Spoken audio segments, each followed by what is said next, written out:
Welcome, Seth here, coming to you live from Las Vegas, Nevada. Over here on vacation, but working on the poem. I'm doing William Blake's poem, The Divine Image. So I'll go ahead and recite that for you to start things out. To mercy, pity, peace, and love, all pray in their distress, and to these virtues of delight return their thankfulness. For mercy, pity, peace, and love is God our Father dear, and mercy, pity, peace, and love is man, his child in care. For mercy has a human heart, pity a human face, and love the human form divine, and peace the human dress. Then every man of every clime that prays in his distress, prays to the human form divine, love, mercy, pity, peace. And all must love the human form, in heathen, Turk, or Jew, where mercy, love, and pity dwell, there God is dwelling too. Alright, so that's the poem. I messed up one time, but it's not too bad, I don't think. And I'm going to go ahead and break it down for you, to sort of give you my understanding of the poem. I'm not going to get too technical. The rhyme scheme plays into it a little bit. It's sort of the second and fourth line of each stanza are rhyming, and then the third stanza sort of speeds up real quick with some back and forth rhyming, and then it goes back to just the second and fourth stanza in the last, or the second and fourth verse in the last stanza. But to me, the rhyme scheme didn't really play a big role in this poem. It's more, he's really trying to make a point here. It's a very poetic, like, to me this was like a riddle, this poem. It took a lot to figure it out. It's sort of a lot of little keys, and you kind of have to take things out of order in order to understand them more clearly. So the first two stanzas are interesting because it sort of starts out with a juxtaposition where he's talking about God in the first two verses and then man in the second two verses in the first two stanzas. At least from our understanding, but the more you read the poem, the more everything sort of becomes more vague and more mixed together. So in the first verse, to mercy, pity, peace, and love, all pray in their distress. So automatically we're thinking, okay, all pray, we're thinking about God. But then he says, and to these virtues of delight, return their thankfulness. So it's returning, it's kind of, they're praying, but then it's returning back to them. So now we have sort of this God and man image where it's going back and forth, and we're not really clear on, okay, who are we talking about here that we're praying to? Are we praying to God, or are we praying to man? And then the second stanza reinforces that even stronger. He's more matter-of-fact about it, and he says, for mercy, pity, peace, and love is God, our Father dear. So he's saying that those four things are God, but then right after that, in the second two verses, he's saying, and mercy, pity, peace, and love is man, his child in care. So then he says it's man and it's God. So the first two stanzas we have it going back and forth where he's sort of blending the concept of God and man together. Then he's going to sort of describe more the virtues themselves. For mercy has a human heart, pity a human face, and love the human form divine, and peace the human dress.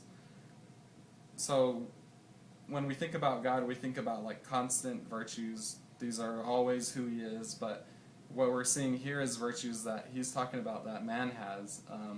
And these are very fleeting. We have moments where we have these virtues, but altogether I don't think that we possess these all the time. I'm not always merciful, I'm not always loving, I'm not always at peace.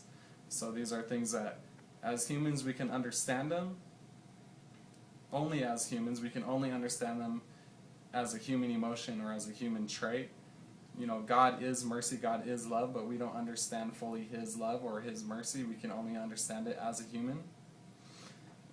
So that's why it's sort of very fleeting. You know, it's a human definition, it's a human example, and we're definitely not always these things.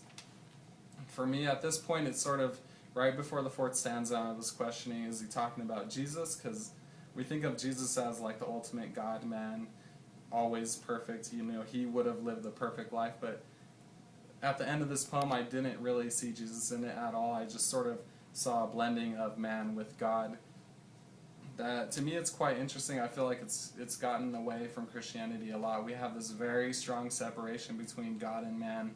You know, worship God, and man is seen as very sinful. You know, man can't do anything good without God.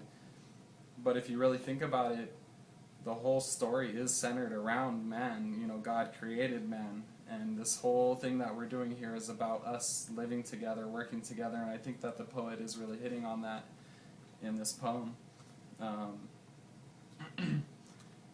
Another thing I wanted to talk about was the human form divine love, the human form divine.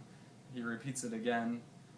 Every man of every clime that prays in his distress, prays to the human form divine, love, mercy, pity, peace. And this one he starts with love rather than mercy to emphasize the human form divine. Right here, right after that in the 5th stanza, he says, and all must love the human form. So he's kind of playing on the words. Love is the human form divine, but we need to love the human form. So the human form isn't divine in itself. It can be divine when love is sort of channeling through it or coming out of it. And that's emphasized also in the 2nd verse of the 5th stanza where he says, and all must love the human form in heathen, Turk or Jew. So love is the human form divine, and then we have the human form which is heathen. So he's sort of recognizing man's sinful nature there. And these last 2 stanzas, the first 3, very matter of fact, God is these things, man is these things. But then after that, he sort of starts switching over to a more conditional way of speaking where he's saying, and all must love the human form, or where mercy, love, and pity dwell, there God is dwelling too. So it's sort of, now it's conditional. Where you find these things, then you can find God. It's not always happening anymore.